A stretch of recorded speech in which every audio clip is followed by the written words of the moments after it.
Oh, shalom, RasTafari. Greetings, brothers and sisters. We're looking up the destroyer. Now, the connection here is the destroyer and the Passover comet and Nibiru, the black planet. They call it small dwarf star, planet X. The planet of the crossing, the planet of the cross, the planet of Christ. Okay. So in the scripture, we have the destroyer. Now, some might have read or heard about the Coranation Bible, which also makes that connection. We haven't gone into the Coranation Bible very much, but much of the material does reflect, and we can see other testimonies, other witnesses of what's in the Coranation Bible, both in the Bible and in other scriptures, which might not be known or only recently known among the Western Gentile church, such as the book of Enoch, the Ethiopic book of Enoch, but then they said they found some Dead Sea Scrolls, as well as the book of Jubilees, but then they said they found some Dead Sea Scrolls later on. But we know that the most authentic documents that we can refer to are those Ethiopian Hebrew and Kingdom of David manuscripts preserved in the highlands of Ethiopia. And David had a prophecy concerning Ethiopia, but the Western Gentiles don't really pay attention to that, and to their own hurt. But anyway, let's go forward on the destroyer. Now, here is very interesting. When we look up in the scripture, the destroyer, but look up destroyer, we find that in the KJV, or the King James Version, there are 11 matches, right? So when we go to the first one, it's in Exodus 12 and 23. And 12 and 23, let's bring that one up right here and bring it full screen right here. Right? Exodus chapter 12, verse 23. It says, "For Yahweh, or Yahweh, shall pass through to smite the Egyptians," or the Mitzrayim, the Mitzrayim people, the people of Mitzrayim. The Hebrews call it Mitzrayim, but the translator calls it Egyptians, right? Call them Egyptians. "And when he seeth the blood upon the lintel and the two side posts." Now, when you look at the lintel and the two side posts, it looks like the Hebrew letter Chet, right? The Hebrew letter Chet, right? Or Chet, or Chet. And I think we have a sample right here to show you. Hopefully we can bring this up. The lintel and the two side posts, right? The lintel, remember during the Exodus, the Passover Exodus. And here we go right here. This was on the previous Torah portion study right here. But I think we can, here we go. So we have the letter Chet, right? And the letter Chet, right, is similar, right, in its symbology to pi, right, to pi. So we have Chet and we have pi. So when we look at this letter, let's get this right here. So we have the two posts, right, and the lintel. The blood on the two posts and the lintel. The blood on the two posts and the lintel. Just to make that connection with the letter Chet. And the letter Chet, the Hebrew letter Chet, connected to pi. Right? To pi. Right? I think it's 3.14. Right? And also, if you want to connect that to Revelation 3:14, we have the Amen. Amen? All right, so let's go forward right here. So this is on the destroyer and the connection with the Lion of Judah and Nibiru. So here it says, for Yahweh will pass through, Yahweh will pass through and smite the Egyptians, or the Mitzrayim, upper and lower, so-called Egypt. And when he seeth the blood upon the lintel and the two side posts upon the mashkof, right, or the overhanging, which is the lintel, and the two side posts, or the two mezuzah. The mezuzah are the side posts, or a door post, right? Yahweh, right? He who be who he be will pass over, or pesach, right? He will hop. He will skip over. He will spear, hesitate, to limp, to dance. He will pass over the door, right? Or the petach, right? The petach, or the opening, the door, the gate, the gateway, right? The getaway. And will not suffer the destroyer. Now, the destroyer here is known as the shachat. The shachat is the destroyer. He will not suffer the destroyer to come in to your houses to smite, right? Come into your houses to smite. So you can see the whole verse right there. All right. So that's the first use of the destroyer. So we ask the question, what is the connection between the destroyer, right, written in the scriptures in the second book of Moses, in Shemot? Is there any connection between the destroyer in Shemot, or the Hebrew book of Exodus, and Nibiru? Well, here's an interesting connection. Remember, there's 11 verses, and there's even one time in the New Testament where it says, neither murmur ye, as some of them also murmured and were destroyed of the destroyer. Why do the people murmur?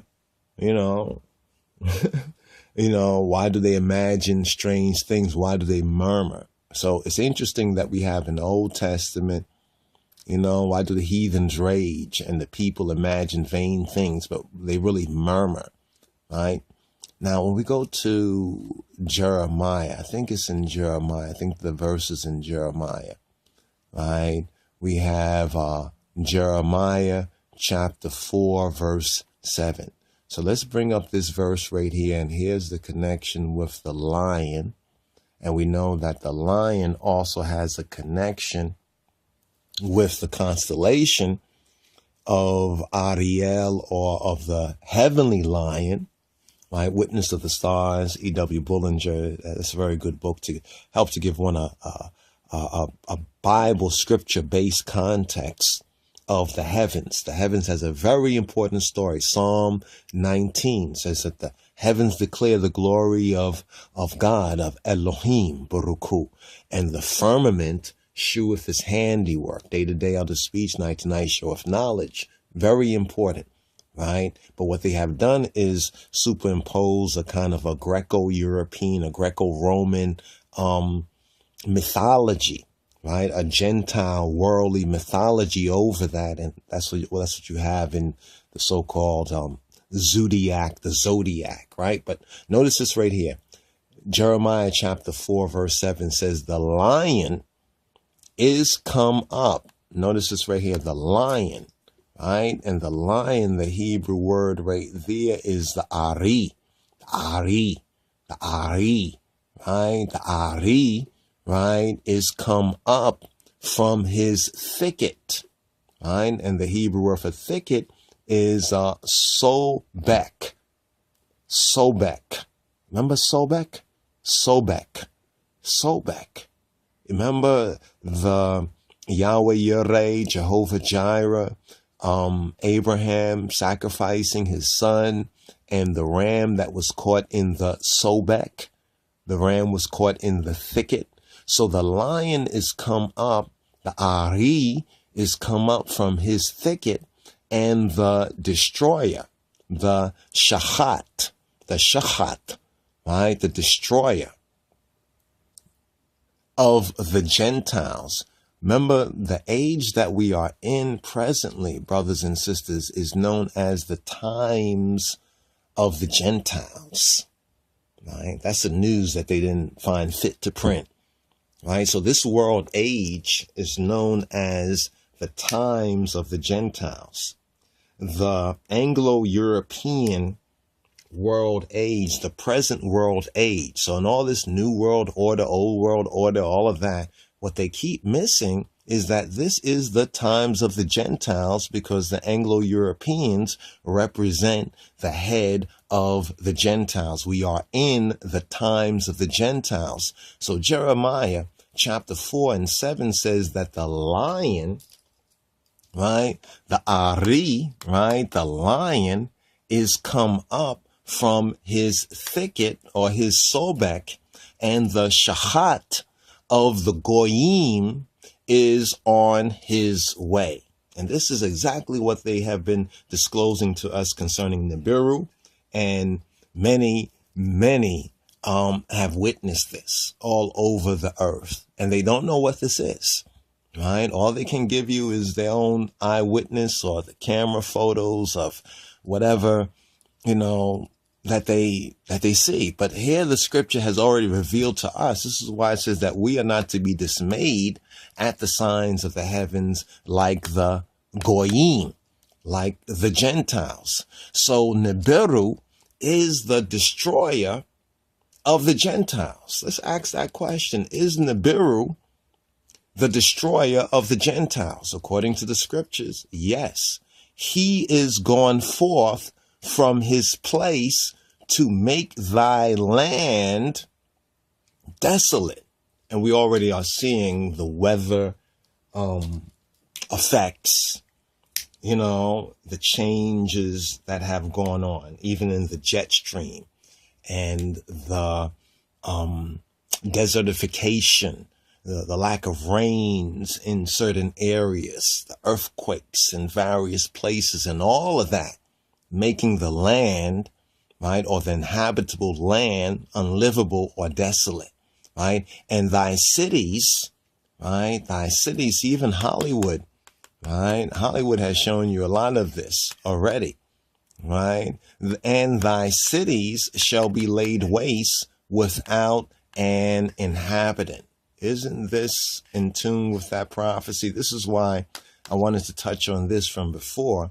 And after doing the previous vid about, I think it's Zechariah, right? In Zechariah's prophecy, I said, well, why have this open? Let me just touch on this particular subject matter. So here in Jeremiah chapter 4 and 7, we have a clear indication, right, that matches all of the available and as accurate as possible evidence that we have on so-called Nibiru here in Jeremiah 4 and 7. Once again, the Ari, right? The lion has come up from his thicket, from his sobek.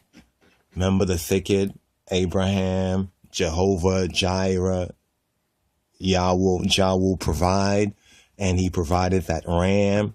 Right. So instead of Abraham having to sacrifice his son, there was that provision of the ram that was caught by his horns.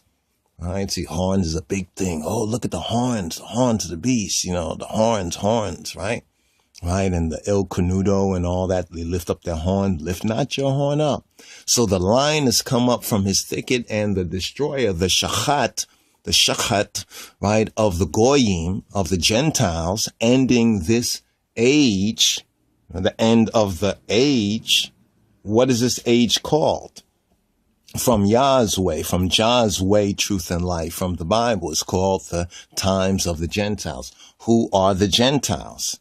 Right? The so-called Anglo-European, the Anglo-American, right? The Anglo-American empire, world order. That's why all roads lead to that new Rome, right? And the destroyer of the Gentiles is on his way. Nibiru is on its way. He is gone forth from his place to make thy land desolate, and thy cities shall be laid waste without an inhabitant. This might be new to you, but this is not new to them. This would explain why we can look at these Hollywood so-called movies and all the history, other stuff where they're showing you, oh, the connection between some heavenly disaster, the comets and meteors, you know. And then when you study the science behind it, it's because Nibiru, right, or what they call Nibiru, the black planet, the planet of the crossing, the planet X, Christ planet, right? The lion, their roar is like a lion, and goes into that. Well, there's some other scriptures here which connect on the lion, not to get into all of that right at this particular time right here. This is another interesting verse right here, though this is NET. I don't like reading these other Bibles, these other versions, but just this is interesting. Jeremiah 5:6 says, so like a lion from the thicket, the enemies will kill them, right? The enemies will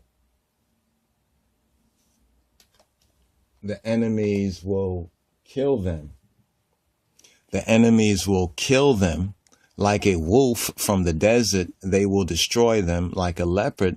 They will lie in wait outside their cities and totally destroy anyone who ventures out. For they have rebelled so much and done so many unfaithful things. Watch and pray. Shalom, brothers.